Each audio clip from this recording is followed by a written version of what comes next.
Então, João 6, versículo 35, diz assim: E Jesus lhe declarou: Eu sou o pão da vida. Quem vem a mim jamais terá fome, e quem crê em mim jamais terá sede. Mas como já vos disse, vós me tendes visto e mesmo assim não credes. Todo aquele que o Pai me dá virá a mim, e de modo algum rejeitarei quem vem a mim. Pois desci do céu, não para fazer a minha vontade, mas daquele que me enviou. E a vontade daquele que me enviou é esta, que eu não perca nenhum de todos os do que me deu, mas que eu ressuscite no último dia.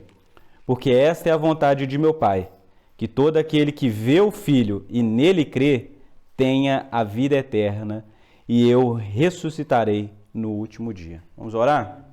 Pai, essa é a Tua palavra. Que o Senhor, Pai, ilumine o nosso entendimento. Faça essa palavra chegar no nosso coração, ó Pai. Que possamos, ó Pai, em arrependimento, contrição, desenvolver nossa fé e confiança somente no Senhor, Pai. É o que te pedimos, em nome de Jesus. Amém. Amém? Gente, então o que nós temos aqui é Jesus, ainda na sua jornada, conversando com os seus discípulos, ensinando, pregando, né? E agora Jesus, perante uma multidão, perante as pessoas, ele faz essa declaração: Eu sou o pão da vida. Talvez você já tenha escutado essa afirmação de que Jesus é o pão da vida. E o que isso significa? Significa que Jesus, de fato, é aquele que é o único que pode alimentar o ser humano espiritualmente. Nós buscamos muitas coisas nesse mundo, muitas fontes de sustância. Nós buscamos nos sustentar com comida, com bens, com seguranças materiais, com muitas coisas. O ser humano vive em uma busca, o ser humano tem fome. Tem fome de relacionamento, de identidade, de propósito. O ser humano, ele busca isso. A gente está numa eterna busca. Mas o que Jesus está dizendo é o seguinte, que nós temos uma fome que só pode ser alimentada por Ele mesmo. Jesus é o pão da vida. Jesus é aquele que é poderoso e é suficiente para alimentar a nossa fome espiritual, nosso desejo de algo transcendente. De quem vem isso? Vem de Cristo. Jesus é o pão vivo, é o pão que desceu do céu. Como o maná alimentava o povo no deserto, agora é Jesus que desceu do céu e alimenta também as pessoas. É Jesus que nós devemos oferecer às pessoas, é Jesus que se oferece a nós para que nós possamos nos alimentar dele, para que nós possamos saciar todas as nossas fomes nele. Toda a fome que nós temos de identidade, de propósito, de sentido da vida, de alegria, de pertencimento, onde nós deveríamos nos alimentar? Na mensagem de quem Jesus é, no Evangelho de Jesus. Essa é a mensagem que nós temos aqui hoje. E Jesus, ele diz, lá no versículo 35, Jesus lhe declarou: Eu sou o pão da vida. Quem vem a mim jamais terá fome, e quem crê em mim jamais terá sede. Segura essas duas palavras aí. Vem a mim, crê em mim. Essas duas coisas são muito importantes. E a Jesus e crer em Jesus, aqui João está usando isso como palavras paralelas. Vinha Jesus, crê em Jesus. É isso que significa buscar alimento em Deus. É isso que significa se alimentar do pão vivo, do pão que é Jesus. Vinha Jesus, crê em Jesus. É assim que nós nos alimentamos de Jesus. Versículo 36 diz assim: Mas como já vos disse, vós me tendes visto, e mesmo assim não credes. Olha só, algumas pessoas, os judeus daquela época, haviam visto, olhado, observado Jesus, visto os milagres, escutado as parábolas, escutado os ensinamentos. Eles estiveram com Jesus. Eles olharam na face do Deus que se fez carne. Eles olharam o Verbo, eles contemplaram com os seus próprios olhos. Mas eles não conseguiram o quê? Crer. Eles não creram em Jesus. Então aqui a gente já aprende uma coisa muito importante. Nem todas as pessoas que escutarem a palavra de Deus, que estiverem diante de Deus, que estiverem diante do próprio Jesus, essas pessoas, elas ainda terão a capacidade de permanecer incrédulas. Incrédulas a quem Jesus é. Qual é o verdadeiro propósito dele? Elas terão dificuldades e elas não crerão que ele é o Messias, o Salvador, que ele é de fato o Filho de Deus. Eles verão, eles vão ver os milagres, eles vão ver as coisas acontecendo, eles escutarão as palavras de Deus. E mesmo assim essas pessoas permanecerão incrédulas. Então, ver e crer não é a mesma coisa. Ver e crer aqui nesse texto não é a mesma coisa, porque os judeus viram, mas eles não creram. E isso é o ponto negativo que Jesus levanta aqui, de que eles tiveram a oportunidade de ver Jesus. Imagina você ver Jesus com os seus próprios olhos. E você vendo Jesus com os seus próprios olhos, não crendo nele. Não crê no Filho de Deus. Tendo a capacidade de rejeitar os seus ensinamentos, os seus mandamentos, de não perceber que ele é a fonte da vida, que ele é, como a gente leu aqui, que a gente cantou, a própria expressão de quem Deus é. Ele é. Que ele é antes de todas as coisas, que de fato esse é Jesus, e você não crê. Mas ele diz no versículo 35, eu sou. Eu sou, uma identificação clara com Deus que se revela a Israel. Eu sou o que sou. Eu sou o que serei. Eu serei o que serei para vocês. Jesus, ele se identifica, ele usa as mesmas palavras para dizer a essas pessoas, eu sou. Eu serei o pão da vida para quem crê em mim. Eu serei o pão da vida para quem deposita a sua confiança, a sua vida em quem eu sou. Nas minhas palavras, eu alimentarei vocês no dia que vocês sentirem fome de mim. Jesus está falando a mesma coisa aqui, mas algumas pessoas, ao escutarem essas palavras de Jesus, essas pessoas não querem. Elas não creem, elas permanecem incrédulas. Elas permanecem com um coração petrificado, coração duro diante da mensagem do Evangelho, negam a mensagem do Evangelho. E olha só o que Jesus vai dizer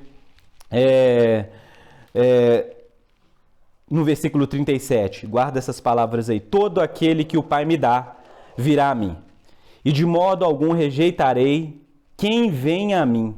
Pois desci do céu não para fazer a minha vontade, mas daquele que me enviou. Todo aquele que o Pai me dá. Então, quem são as pessoas que vêm a Jesus? Quem são as pessoas que creem em Jesus segundo as Escrituras? São as pessoas que o próprio Pai conduz a Jesus. Então, o homem por si mesmo, ele não tem capacidade de buscar o pão da vida. Ele tem fome, mas ele não tem força. Efésios capítulo 2 vai dizer que nós estávamos mortos nos nossos delitos e pecados. O que isso significa? Que o morto não tem condição de desejar. O morto não tem condição de falar, de ver, de ouvir. O morto está morto.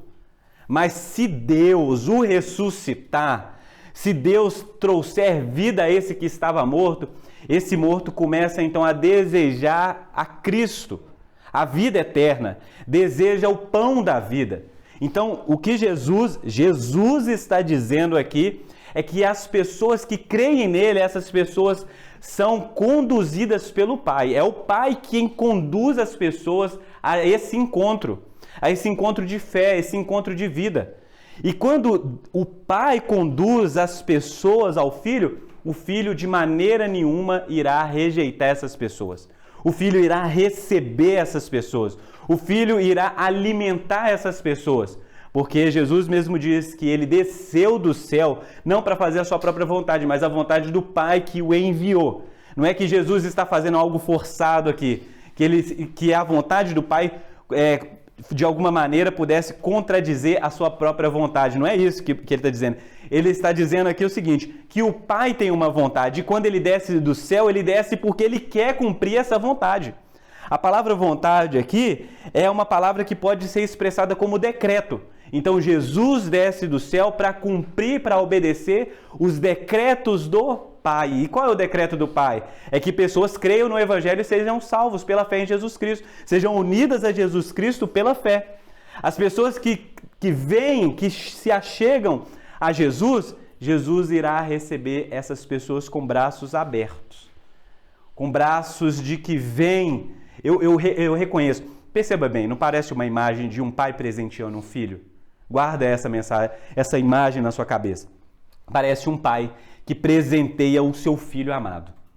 De que Deus, o Pai, na eternidade, tinha preparado um presente para o seu filho amado. E que agora, na história, no nosso tempo, na eternidade, Deus tem um plano soberano. É isso que nós estamos entendendo aqui, que Deus é soberano. O que significa isso? Que Deus não é pego de surpresa.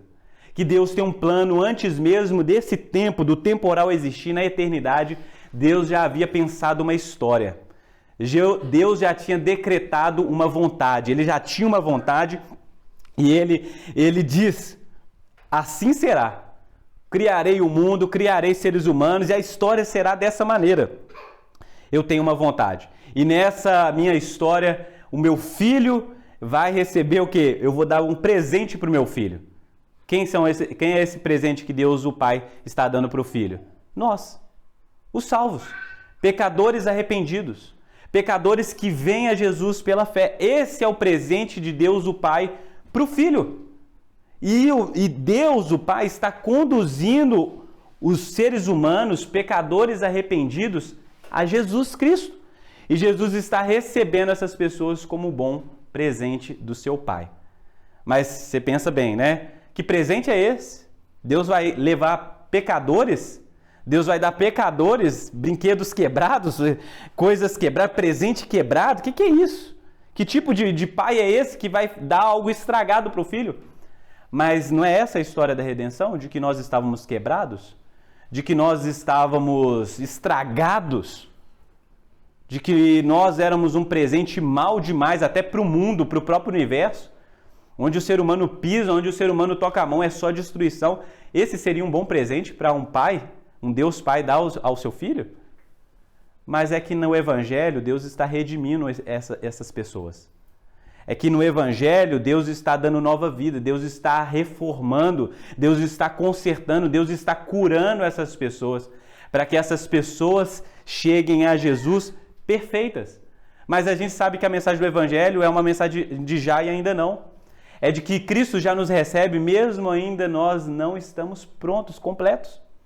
Mas a mensagem dos fins dos tempos, a mensagem do Apocalipse, qual é? É de que Cristo virá buscar a sua noiva, o quê? Sem ruga, sem mácula, sem mancha. Ou seja, receberá o seu presente perfeito, completo. E essa mensagem é gloriosa. Por quê? Porque se hoje você se vê como esse presente que Deus, o Pai, dá ao seu filho, você tenha com você uma certeza de que a boa obra que começou em você, ela será concluída até o final. Que aquilo que está quebrado em você, aquilo que ainda deforma a sua verdadeira identidade, vai ser consertado.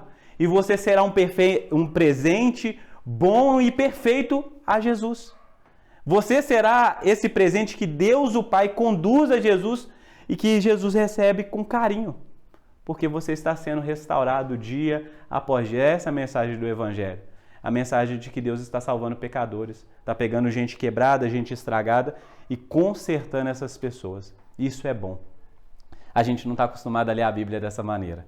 A gente sempre lê a Bíblia achando que Deus está nos dando presentes, né? Qual é o presente que Deus nos dá? Mas a gente nunca consegue ler a Bíblia entendendo que nós somos o presente de Deus, o Pai, para o seu Filho amado. A gente precisa começar a contemplar a mensagem das Escrituras assim. Parar de ler as Escrituras dessa forma egocêntrica, de que tudo é para mim, tudo gira em torno de mim, é eu. E a gente não se vê como parte da história de quem? Do Filho.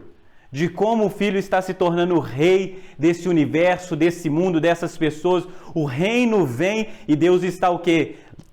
Estabelecendo o seu Filho como o rei desse reino. Percebe isso? Salmos capítulo 2 diz isso, de que Deus tem o seu ungido, Deus tem o seu eleito, e Ele vai transformar o seu eleito no rei das nações, no rei desse mundo.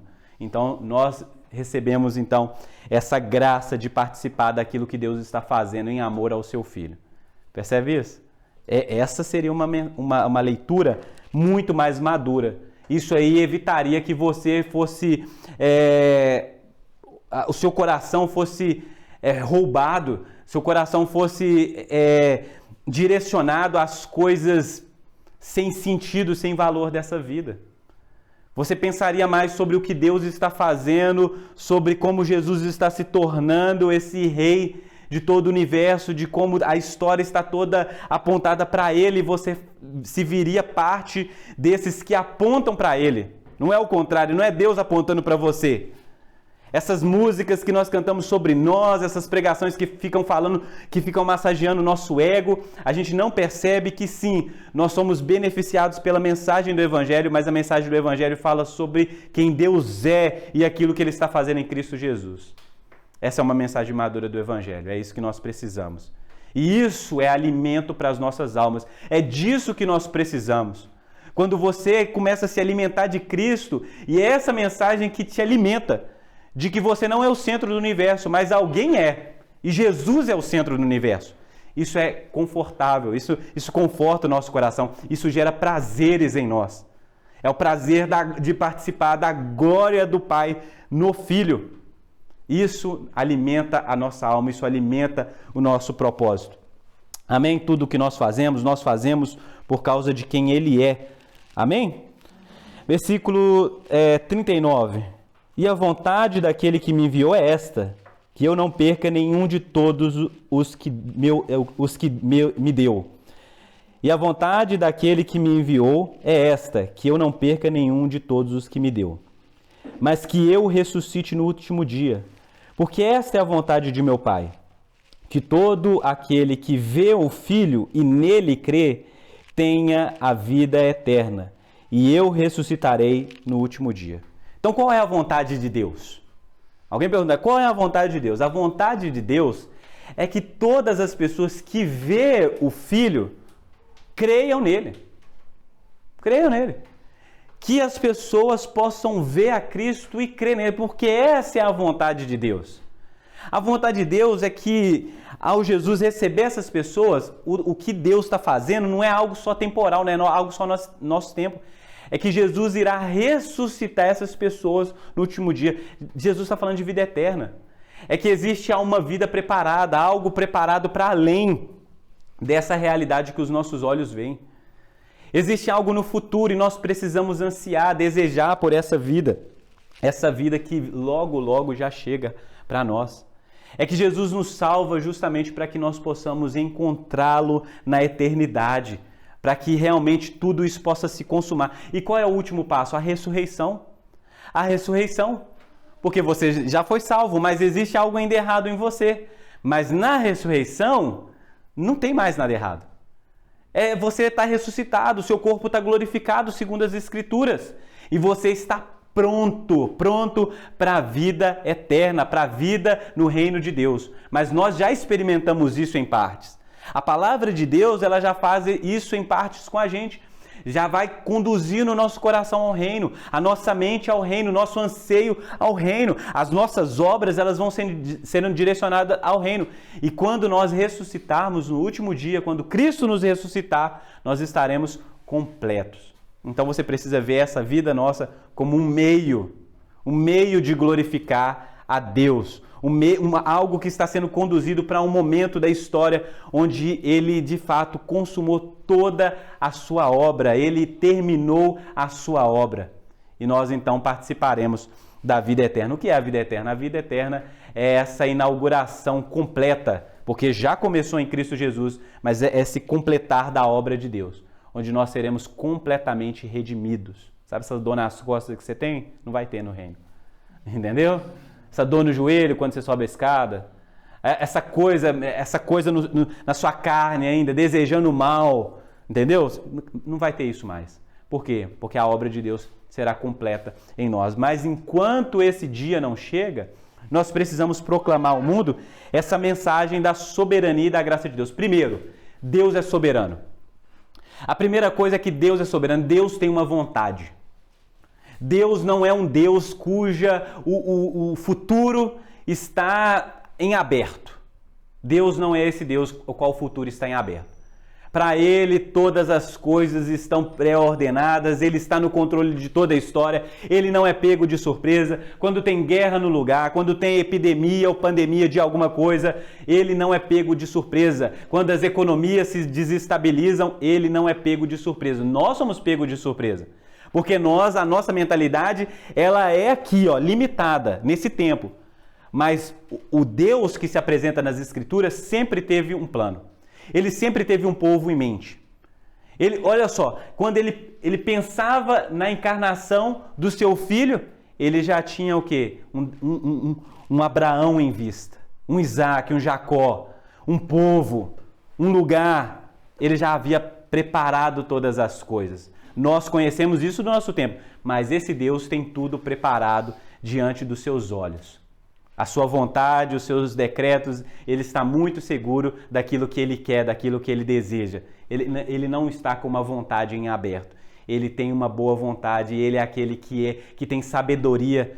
Então, nós precisamos entender que o Deus das Escrituras é um Deus soberano. Não é esse Deus fraco que a qualquer coisa que nós fazemos, nós manipulamos a sua vontade. Esse Deus fraco que, se eu fizer um sacrifício X, ou se eu fizer tal coisa, ou então se eu demonstrar aqui, ou então eu amarro ele nessas palavras, nessas orações, e ele então fica aí amarrado à minha palavra. Que Deus é esse? Esse é um Deus fraco, um Deus que não existe nas Escrituras. Porque o Deus nas Escrituras é um Deus soberano, ele tem uma vontade.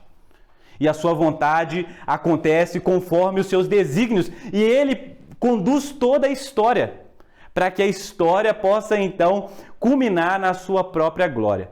Às vezes você fala, não, Tiago, mas aí tá difícil demais. Você não leu o Apocalipse? Você tem um livro aí na sua Bíblia que fala do fim dos tempos. Você pode mudar algum dos eventos do Apocalipse? Por que você não pode? Porque já está determinado que será assim. Se Deus soberano escolheu que o final do nosso mundo será dessa maneira. E o início do novo mundo será daquele jeito. Você consegue fazer alguma coisa para mudar aquela história? Mas você pode fazer algo. Você pode, pela fé, compreender e crer e descansar de que você faz parte daqueles que são salvos. Daqueles a qual o Pai está conduzindo a Cristo Jesus. Então, se isso está acontecendo com você, você tem confiança nisso, então existe algo a se viver e a se fazer aqui como igreja. Mas Deus é soberano. A vontade dele não mudou. Os decretos dele não mudaram. Mas a gente tem tanto essa vontade de autonomia, de liberdade, de eu quero, não, mas assim Deus então vai ser, tá me manipulando, eu sou um ventríloco na mão de Deus. Não é isso, isso é o pensamento infantil. Isso é pensamento infantil, porque nas Escrituras é perfeitamente compreensível a soberania de Deus e a nossa responsabilidade. Aqueles que o Pai conduzia a mim, aqueles que vêm a mim. Então o Pai nos conduz a Cristo e nós também vamos a Cristo. Nós também buscamos a Cristo. Seus passos também, você também deve desejar isso, você também deve buscar a Cristo. Você também deve buscar a salvação, buscar arrependimento para a sua vida. E quando você estiver buscando isso, compreenda também que é Deus que está te conduzindo a essas ações. Como diz Filipenses, tanto o querer quanto o efetuar, isso parte de quem? De Deus. Isso é grandioso. Porque imagina só se a salvação dependesse somente de você. Você já parou para pensar? Imagina se a salvação depende só de você. Você é falho, você é pecador. Você disse que ia fazer o devocional de 15 minutos e você fez 10. Você falhou na sua promessa. Você falha todos os dias. Esse mesmo João vai dizer nas suas cartas que nós temos pecados. Que nós temos pecados, que nós falhamos. E se a gente fala que não tem pecado, nós pecamos contra Deus. Então imagina só se a salvação dependesse de você, mas olha só, o que as Escrituras estão nos dizendo é que o Pai nos conduz a Cristo e que Cristo nos recebe de maneira nenhuma nos lançará fora. Cristo também nos faz perseverar nele, nos assegura nele. Então se você crê no Evangelho, se você crê na mensagem do Evangelho, você precisa ter essa certeza de que ele vai te manter fiel a ele até o final. Isso é segurança para nós. Se a obra de Deus começou na sua vida, isso significa que ele vai te conduzir nessa boa obra até o final. Que ele já começou algo, já começou a transformar o seu coração. De que a sua fé não é uma fé que é vulnerável a qualquer coisa que aconteça. Há uma fé que aconteceu uma calamidade ou então você não está tão forte e aí você perde isso. Como assim? As Escrituras diz que Jesus não deixará com que nenhuma dessas pessoas se perca. Aquelas pessoas a quem o Pai me dá, de maneira nenhuma eu lançarei fora. Nenhuma delas vai se perder. Jesus é o bom pastor, essa é a imagem de que Jesus é o bom pastor. E Ele que cuida desse rebanho feito de ovelhas salvas. Ovelhas que estavam outra hora perdidas. Então Jesus está conduzindo todos nós à salvação, um caminho seguro, um caminho de paz. E nós podemos de fato clamar, né, que o Senhor é o nosso pastor e nada nos faltará. De que nós não seremos roubados, que nós não teremos a nossa vida ceifada. Por quê? Porque Ele nos salvou e a sua salvação é completa, é segurança para nós. Então a mensagem da soberania de Deus pode nos parecer a primeiro passo algo que mexe com o nosso senso de liberdade. Mas quando você começa a compreender ela verdadeiramente, você começa a descansar. Porque se Deus me escolheu, porque se Deus me chamou para a salvação, então eu posso crer, eu posso acreditar e eu posso confiar de que essa salvação será completa até os últimos dias. Amém? Essa é a mensagem do Senhor. É a mensagem de que Ele nos salva. Nós percebemos que Ele que nos conduz a Cristo, que é Ele que nos garante a vida eterna, que Ele que nos alimenta. Jesus é o pão da vida. Esse pão não vai faltar. A gente fica com medo do pão acabar na nossa casa, e aí você fala, não, eu tenho que comprar pão. Mas Jesus é o pão da vida. Ele é o nosso pão, é o pão nosso que nós oramos. Ele é aquele que nos alimenta dia após dia. Você não vai perecer. Se você comeu desse pão verdadeiramente, se você creu em Jesus verdadeiramente, se você veio a Jesus verdadeiramente, Ele nunca vai faltar na sua vida. Toda vez que você o buscar, você terá de Jesus para se alimentar. Você não precisa ter medo da morte. Você não precisa ter medo das situações na vida. Você não precisa andar ansioso por causa de qualquer outra coisa. Por quê? Porque Jesus é o que você precisa e você vai ter isso. Você vai ter isso. Confia nisso. Confia no Evangelho. De que a obra de Jesus por você na cruz é essa obra que te tira dos pecados, que te faz viver uma vida de arrependimento, contrição e fé em Jesus Cristo. E que Jesus Cristo sempre vai estar lá. Que a mensagem nunca vai faltar. Isso faz lembrar de que Deus nos elege, né? De que Deus nos chama. Abre sua Bíblia lá em Romanos, capítulo 8. Gostaria de ler alguns versículos aí com você. Romanos, capítulo 8. A gente vai ler a partir do versículo 28.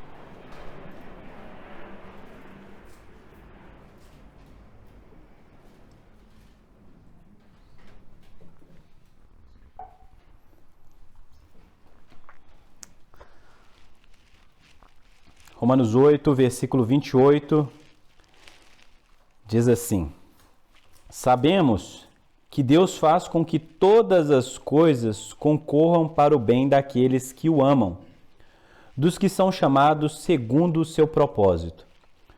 Ou seja, Deus tem um propósito. Deus tem um propósito, uma história. Deus tem um plano. E Deus está chamando pessoas para esse propósito, para esse plano. Então, se você faz parte desse plano de Deus, todas as coisas concorrem para o seu bem. Por quê? Porque os planos de Deus não vão dar errado.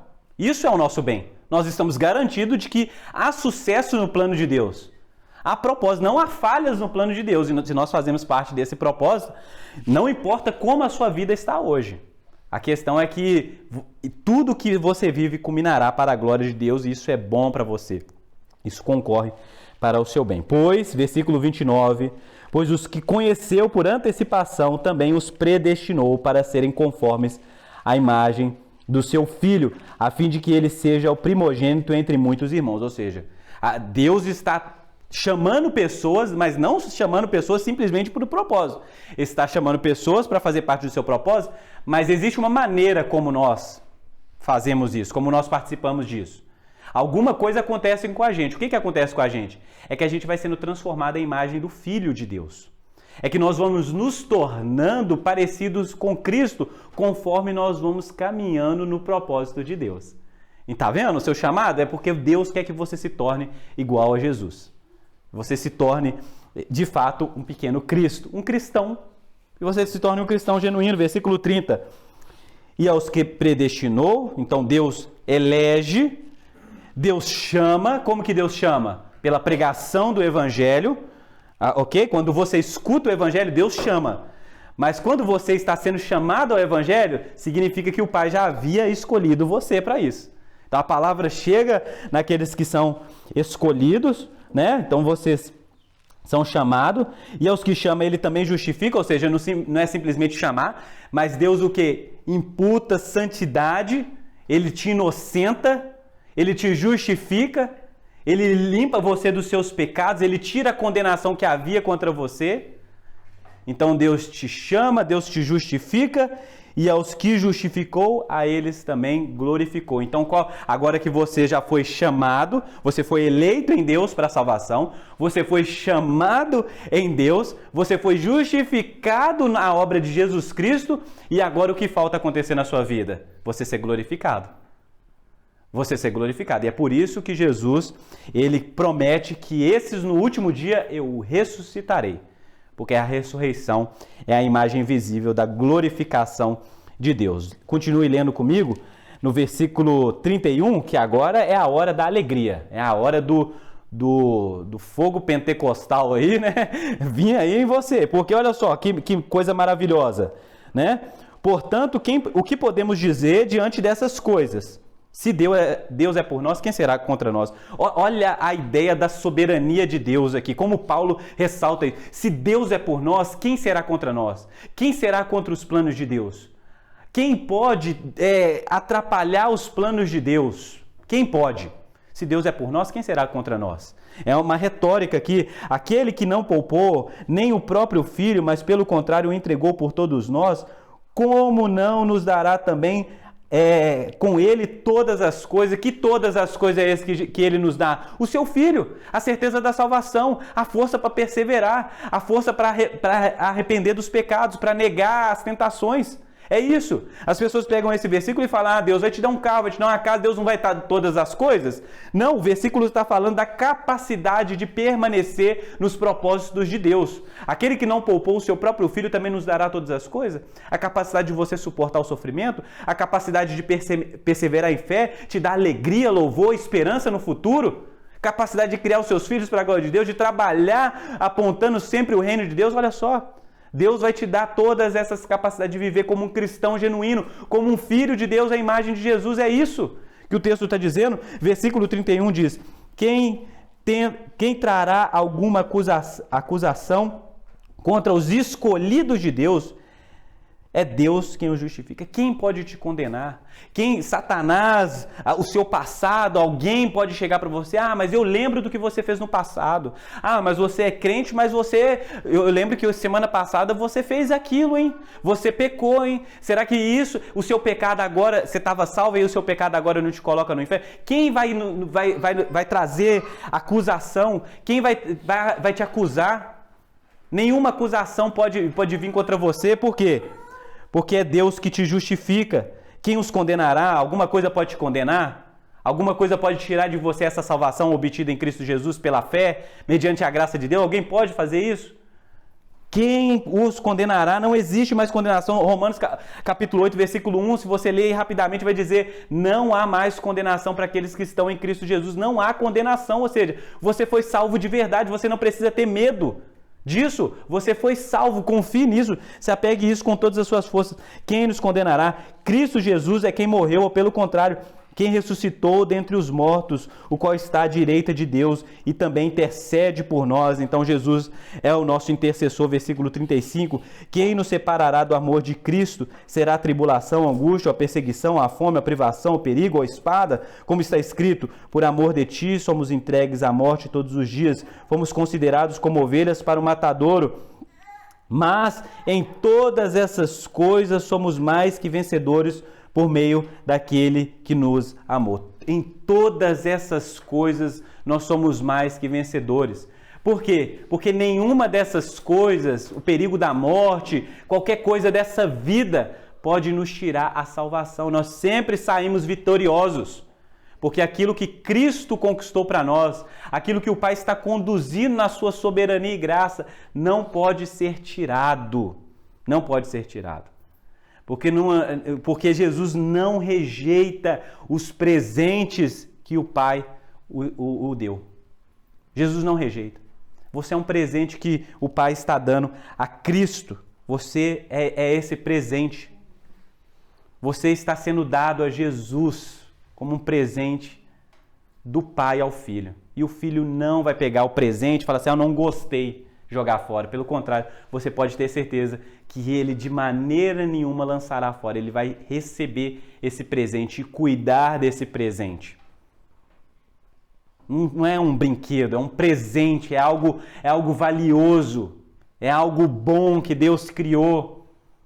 E Deus está dando pecadores arrependidos e redimidos para Jesus. Para Jesus. Você percebe isso? Leia comigo lá 1 Pedro. Vai um pouquinho para frente aí, ó. Hebreus, Tiago, vai caminhando aí comigo e aí você vai chegar a 1 Pedro aí. 1 Pedro, capítulo 1. 1 Pedro, capítulo 1, versículo 20.